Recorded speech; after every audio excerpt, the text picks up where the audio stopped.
Okay. Hi, everyone, and welcome to this month's Cord Connect series. My name is Dan Egan, and I'm here as a representative from the Board of Directors supporting this series that we have.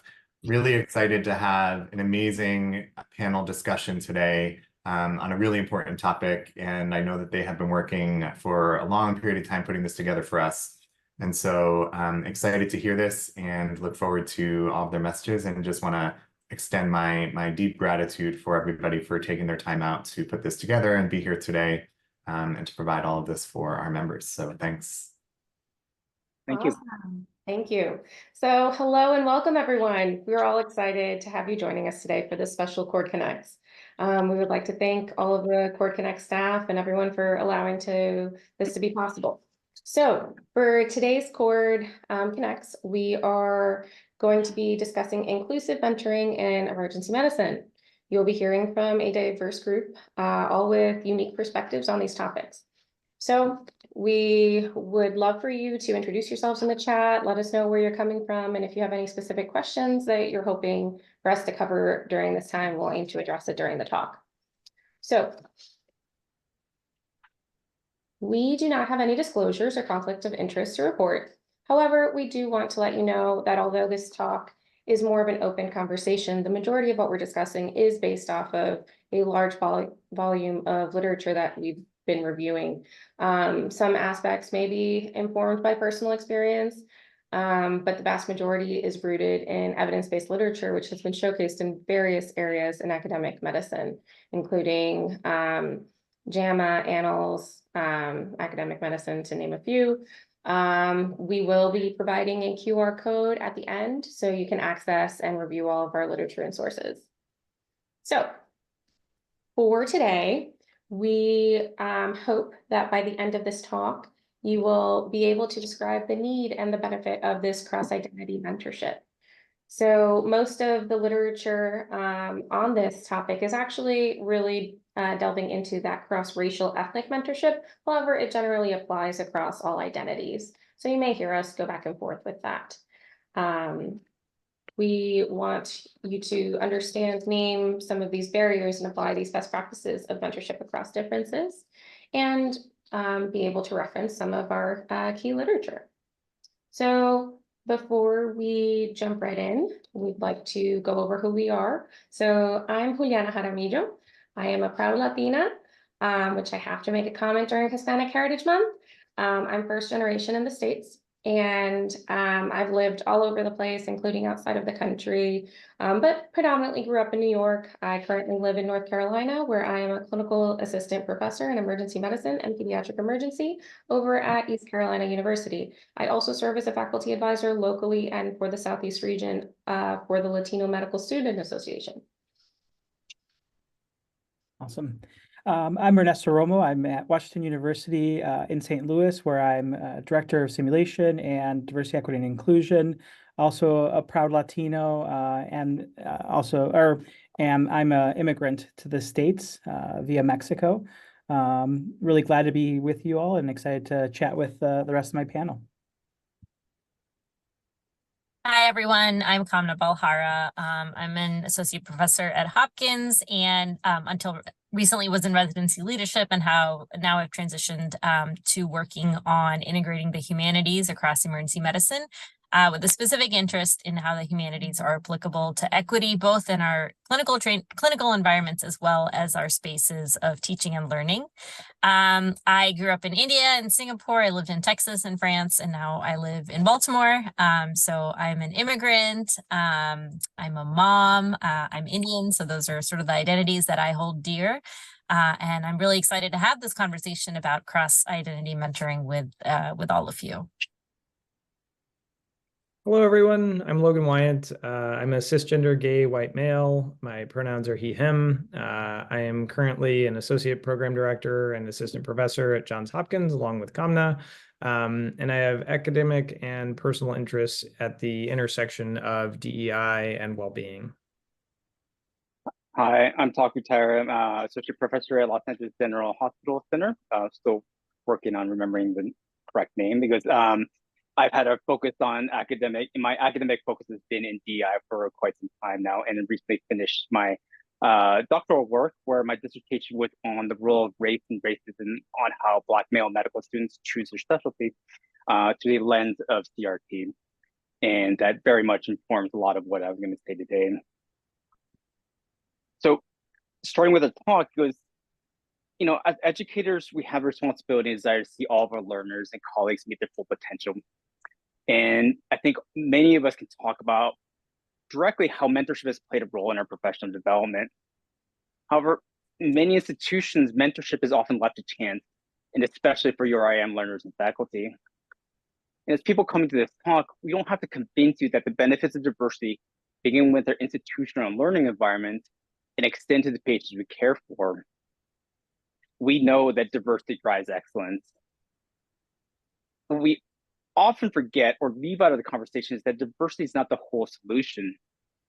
We reap the benefits of diversity when it exists within an environment of inclusion.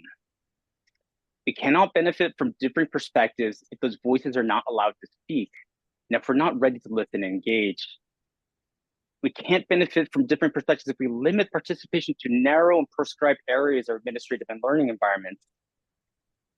Mentorship is part of creating inclusive environments. It's about guiding our learners to meet their full potential. It's deliberate work to ensure success instead of assuming they will succeed. Now, for many people, racial and ethnic concordant mentorship is not only the ideal, but also the default. These concordant pairs have distinct advantage of shared identity, as well as shared experience in the racialized space of medical education. Yes, as you mentioned, concordant mentorship would serve as an ideal. However, that does put an undue burden on our URM faculty who are already underrepresented in medicine to perform this uncompensated and undervalued work. This is an example of what we commonly refer to as minority tax, essentially these extra responsibilities placed on minority faculty to achieve diversity. Despite understanding that concordant mentorship would be great and have clear benefits, I'm sure we can all think about an example of effective mentor pairs who do not have that shared identity. This is actually backed up by empirical evidence, including a recent systematic review that showed cross-racial ethnic mentorship was just as effective as that racial concordant mentorship. So while shared identities and shared experiences provide distinct advantages, none of what they do is racial ethnic bound. And since that cross-racial ethnic mentorship can be effective, we can incorporate this more and allow us to increase that pool of faculty mentors and in turn help lessen the burden of the minority tax on our URM faculty.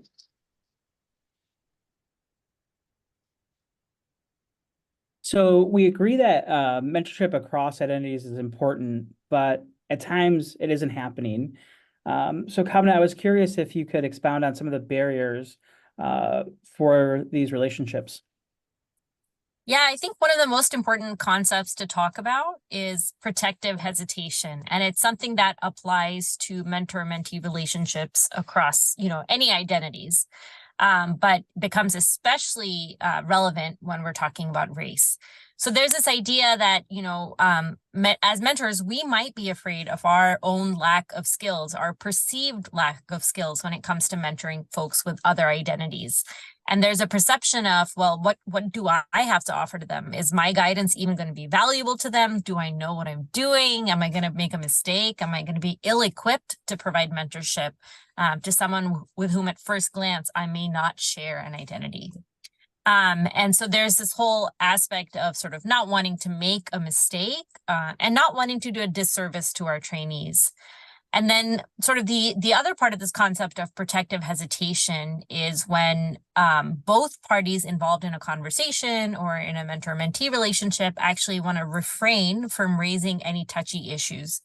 So protective hesitation really becomes very problematic when the issue is race, traditionally seen as a taboo topic for both mentors and mentees.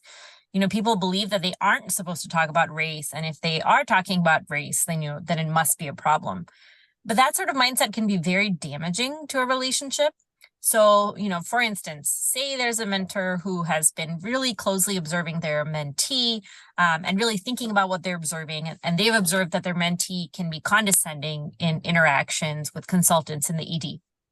But the mentor then chooses to keep this observation to himself because he wants to avoid, even a semblance of a suggestion that he might be prejudiced. And he wants to avoid lending credence to any pejorative stereotypes about people of color having abrasive communication styles.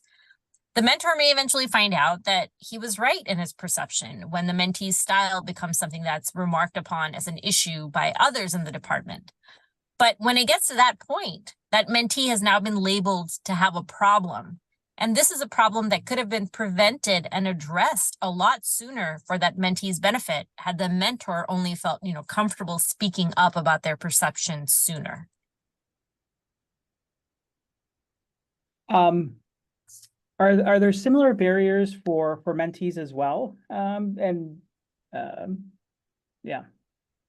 Yeah, so in terms of the mentees, a lot of times they want to protect themselves. So there was a recent qualitative study where they had interviewed a bunch of mentees and residents of URM background about what some of their experiences were. And they basically had this daily barrage of microaggressions and bias, sometimes macroaggressions. And they also kind of fell into their own version. Well, they did fall into minority attacks in their regard as well. And so they were basically commenting on lots of various quotes that were really jarring. So, for example, one of the interviews talked about, I've never been called a transport so many times in my life. And there had been others where they were being mistaken for other similar mentees of URM backgrounds. I know there was one that said, wow, you've really come a long way. Like being Mexican, I didn't expect someone to be that well educated. Meanwhile, the person is actually fourth generation and it has been living here. I know I can identify with some of these comments that were even mentioned, but so it makes sense that there's that hesitation to want to reach out and trying to protect themselves so that they're not coming off as other and being labeled as exotic. Yeah, I definitely agree. And I think that similarly, I think that we've been talking up to this point that mentoring is a learned skill. I think it's also important to remember that menteeship is also a learned skill. But how we learn these skills really depends upon the environment that we're socialized in. Anthony Jack in his book, The Privileged Poor, talks about how professors always talk about when office hours are, but never explain what office hours are. They never explain that office hours are where you learn about the professional opportunities or develop relationships with future letter writers. We can't assume that people are approaching a question from a shared place of understanding or experience. We can't assume that the mentees come with the same set of skills. Not all of us are socialized in the same environment. Not all of us have the same skill set. One subject of my doctoral work stated, quote, there's definitely some cultural differences that put us behind. This field is very social. It's very, network based. And I'm that type of person to keep my head down and just do the work.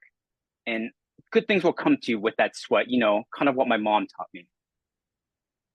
Another subject said, goes, I don't know if I didn't know exactly what I was pitching for someone to be my mentor. I was unaccustomed to what that relationship looked like, how close or distant to be, how vulnerable you were going to be with that person. Growing up, from a minority community, that wasn't something that was common. One thing to network and to have someone that you can be a resource, but to mentor you, I just didn't think about how to pursue that. Didn't know how to pursue that. Now, think about a learner who was raised in an environment where the mantra was, it's not what you know, but who you know. And what does it feel like for that person to reach out for mentorship? Now, think about a learner who was raised to put your head down, work hard, and don't bother anybody. Which one would you think has the intuitive advantage? Which one is more likely to intuitively know how to do that? Which one doesn't have to build a new skill set? And also just what assumptions are made of each mentee as well, because of those different sort of understandings of those relationships. Yeah, and I think that commonly when we assume that people are coming with the same skills, we assume that if they don't reach out, they're not interested, right? We don't think about the fact that they might be hesitating because they don't know how to, or didn't know what that looks like, or they're just trying to protect themselves. Those are all really good points. Now that we've really focused on some of the barriers, I'm hoping that in this next section, we can explore a bit how we provide best practices around cross-racial mentorship or cross-identity mentorship. So to begin, what can we as individuals do to prepare ourselves for being effective cross-racial mentors? I mean, I think this is going to seem really obvious, but it's important to say because I think, as we've talked about, mentoring is a skill and mentoring requires intentionality. So I think explicitly recognizing as a group that the mentorship of trainees across any category of identity and demographics is actually our shared collective responsibility. As educators, each of us is responsible for preparing ourselves to be able to offer the highest quality mentorship to any mentee who seeks us out. And to Taku's point that he made just now, not everyone is necessarily going to seek us out for a variety of reasons. So we need to be proactive. So not just waiting for mentees to come find us, but actually creating structures and opportunities that allow folks to meet with us. So at our institution, we actually sort of create this faculty mentor list where we ask faculty who are interested in mentoring to not only describe and list sort of their professional areas of expertise and interest, but to also share their personal values, their personal hobbies, and any identities or life experiences that are important to them. And then we ask our PGY1s to look through this list and identify at least one mentor. And in putting this list out there, we're signaling our availability and our openness to providing mentorship. And we're actually checking in with our PGY1s to ensure that they have identified at least one mentor from this list. So really being very explicit in our availability and our willingness to provide mentorship, across a variety of identities, I think is really important. I in our preparation, I just learned about what Kamna's group was doing, and I was thinking, well, why couldn't I write down that I was interested in being a cross-racial or a cross-gender mentor, mentoring across gender about identities, and that I think that traditionally we think about identities as being, I'm Japanese, I'm this, I'm da-da-da, but I think that but I also have an identity that I'm interested in this, and I'm interested in being, and I think that there's no reason I can't explicitly say that as well.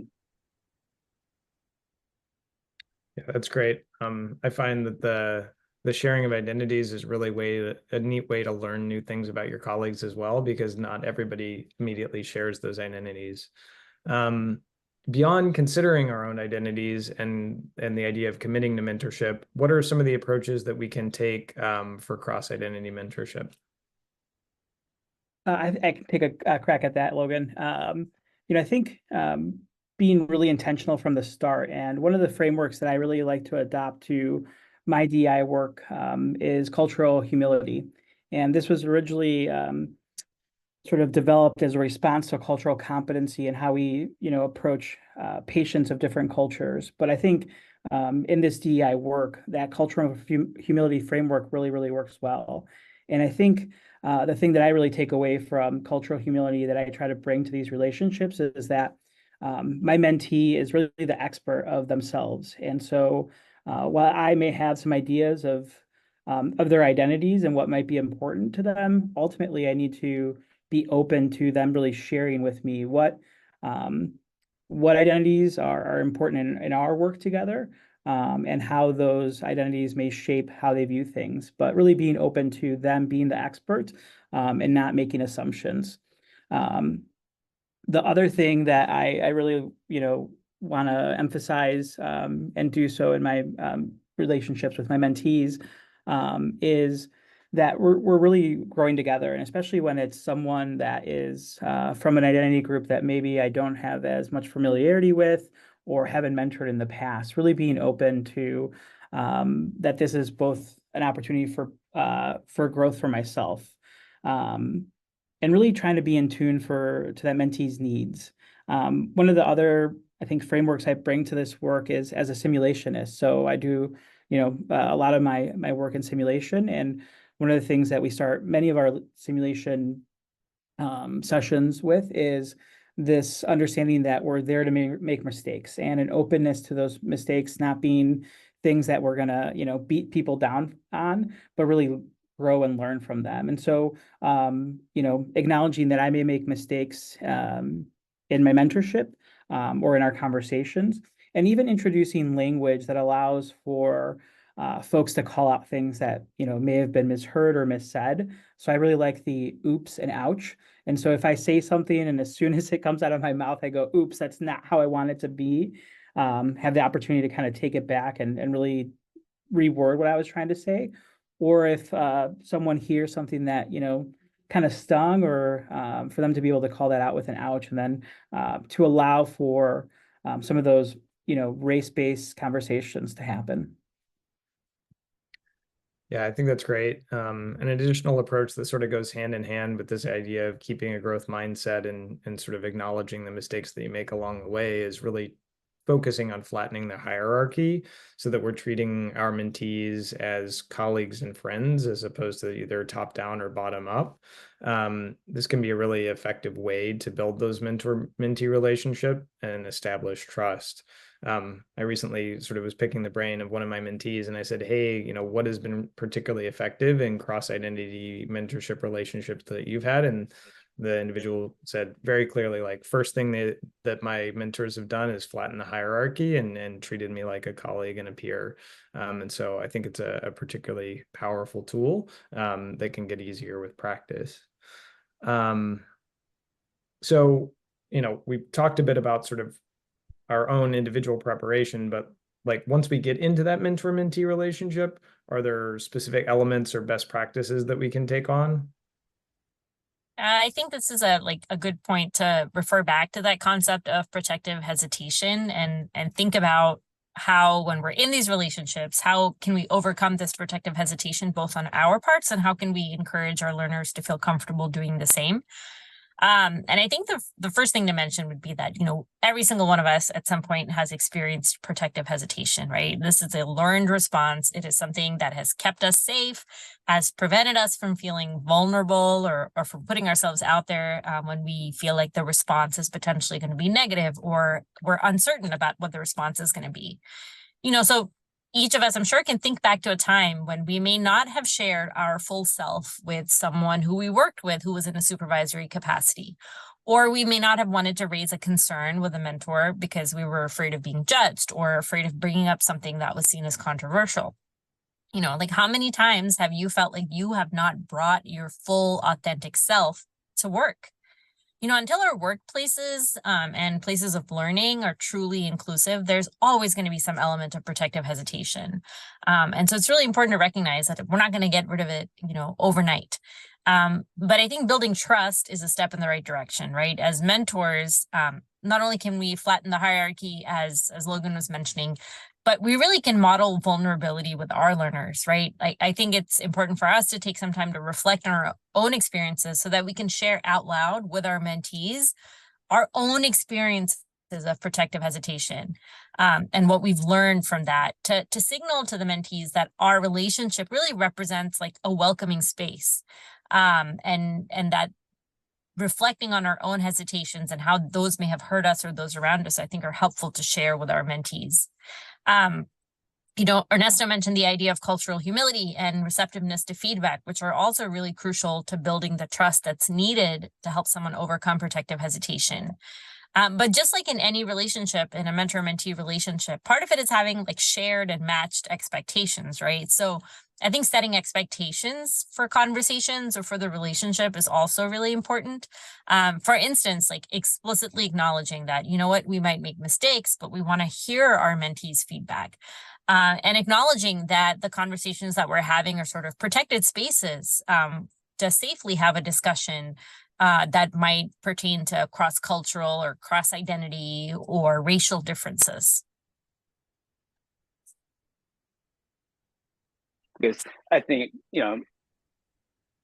listening to you, Kamna, I wanted to also harken back to this idea of being proactive. And I think that with proactive, I think that going back to the hesitancy from the mentee side of things, there's an assumption or there's a fear that that people are not interested in this.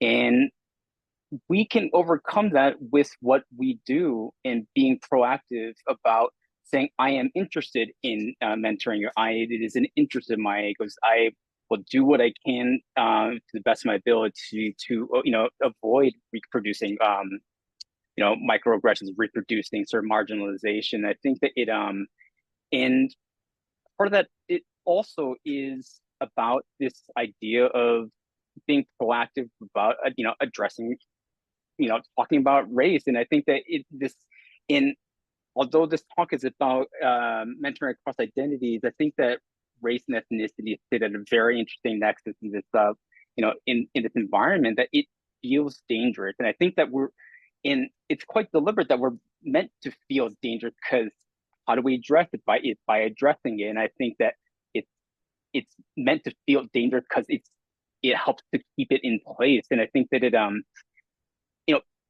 part of the skill set for successful cross-racial mentorship is having some awareness of how differing identities intersect with their mentees' professional lives. Having this awareness of racial experience of mentees really gives us as mentors an opportunity to provide a clear counter narrative, to negative messaging. And I think that we can be deliberate about undoing these daily damages. If we don't know these daily damages are occurring, well, I think we might stumble upon, kind of like counteracting, but we can be better and be more explicit and be more directed. Not everything is about race, but avoiding it when it's relevant or bringing it up in a performative manner really sends a clear message about your discomfort. It sends a message of, that undermines trust and sincerity, and perhaps undermines your ability to meaningfully mentor across race. Engaging in conversations about race, going back to what Logan was saying about, flattening the hierarchy, engaging in conversations about race gives the mentor an opportunity to deepen their connection with the mentee and deepen their understanding of what the role of race and racism is in medicine. Yeah, that's great, Taku. And I think, an additional point that I wanted to bring up was the importance of the intersectional nature of identities. Some identities are immediately visible while others are not. And as you mentioned, like race and racism are very common in medicine. But I think it's also important not to assume the primacy of race as an identity or any other identities for your mentees. It's always important to approach identities with curiosity and humility, and find out like how they've affected your mentee's journey along the way.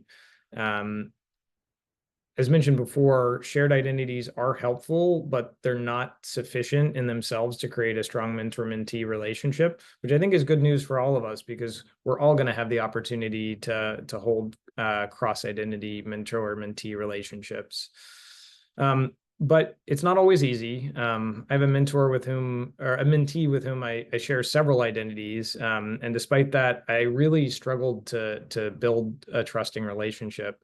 It took time and effort and curiosity, but I still felt somewhat inadequate. And I felt like I didn't quite get there and fully getting the mentee all of the support they needed. And so I'm wondering, like, and asking the panel, like, once you've prepared yourself to be an effective mentor, or ideally an effective mentor, what do you do if you feel out of your depths, or like you're not able to supply what your mentee needs? If I could just answer that, I think that I think both as mentors and as mentees, we know that there is no one mentor, right? There is nobody that inhabits all those things and has all the skills or has all the perspective, to complete, what we need. And, I think that many of us have always kind of taken the approach of having a mentorship team and, having people that I go to, one of Logan's mentors is actually one of mine. That was the person I would go to for, when I was in the residency office, because who I would go to because I'm having trouble with this. I had another person who goes with career and this and that. He goes, we have, like Walt Whitman said, he goes, I contain multitudes. He goes, well, I think that, to fulfill ourselves, we need many people to help us along our ways. And this is true about mentorship across the board. And it's also true about mentoring across identities.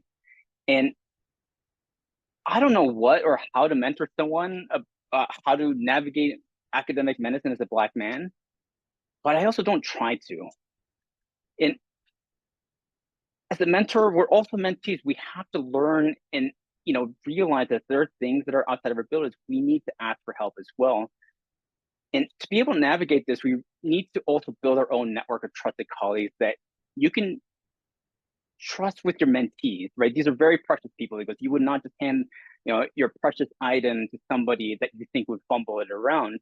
You have to have trusted colleagues that you can trust your precious mentees with, who you can go to for guidance. And I think that, Dan Egan, who introduced us, he goes, Alden Landry, Talo Brown, Dallin Boatwright, Truth Smith, Dimitri Papanagno. Goes, the list goes on and on for me. I think that if I didn't say your name, I apologize.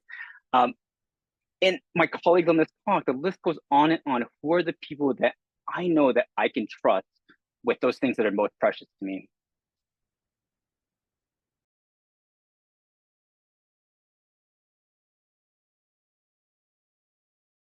Ernesto, you're unmuted. Yes, I know.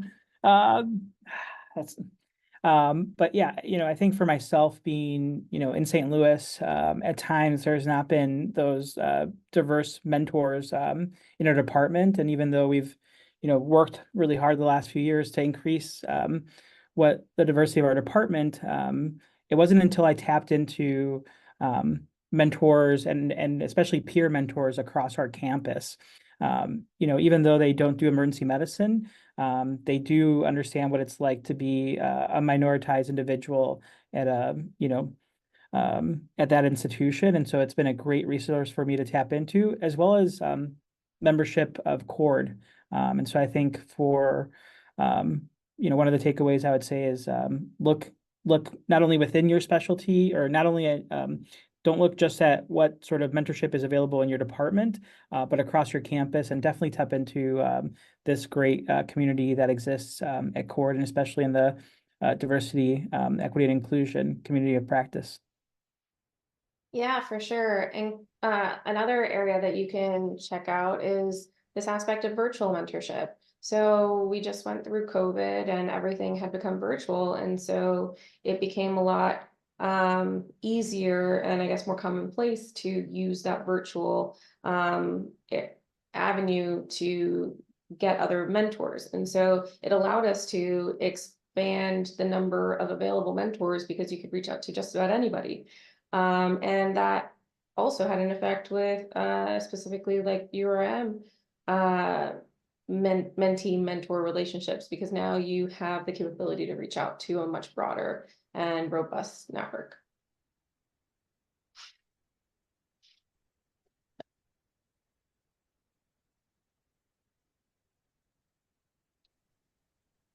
Cross-identity mentorship is not easy, but as we discussed, it is part of our collective responsibility.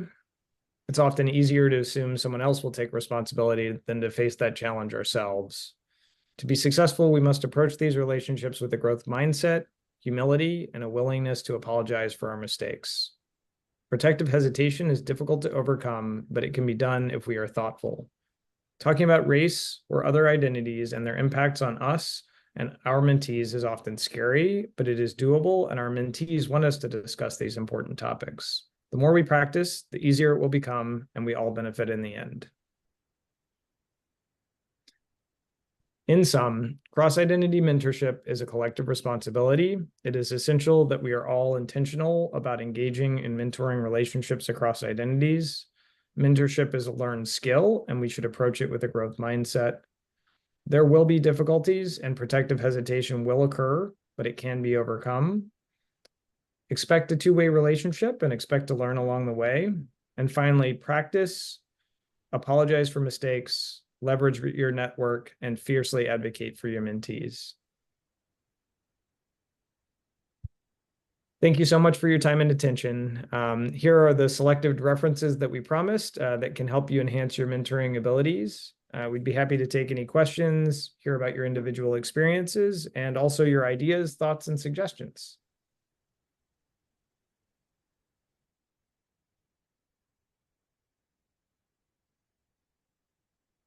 Thank you, everyone. Thank you.